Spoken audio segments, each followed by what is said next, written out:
இந்து பாரி தம்பி இருக்காரா? இருக்கான். ஏன்? போனை கொடு. எதுக்கு? போனை கொடுடி.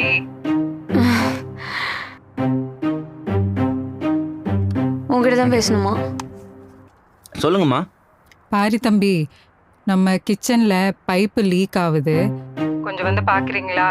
நீங்க இந்த இந்த பக்கம் வரும்போது ரெட்டு வந்து அம்மா ஒரு நிமிஷமா. இருக்கட்டும் கேப்போம்பா கேப்போம். நீ சும்மா இருக்க மாட்டியா? பாரு என்ன நம்ம வீட்டு வேலைக்காரனா? நீ வேற யாரும் வச்சு பாத்துக்கமா. சும்மா இருடி, உனக்கு என்ன வந்துச்சு? வெளியால எல்லாம் ஒழுங்கா வேலை பார்க்க மாட்டேன்றான். பாரி தம்பியே சொல்லியிருக்காரு, இது நம்ம வீடு மாதிரி, என்னனாலும் என்ன கூப்பிடுங்க, நான் வந்து செய்யறேன்னு.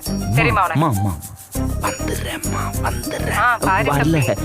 அப்புறம் அந்த அன்னைக்கு வந்து ஒரு கத்திரிக்காய் சட்னி செஞ்சீங்கல்ல, அது திரும்ப வேணும்னு சொல்லிட்டு விக்கி ஒரே தொந்தரவு. வரும்போது அதையும் எனக்கு சொல்லித்தாங்க. நீ முதல்ல போன வைமா.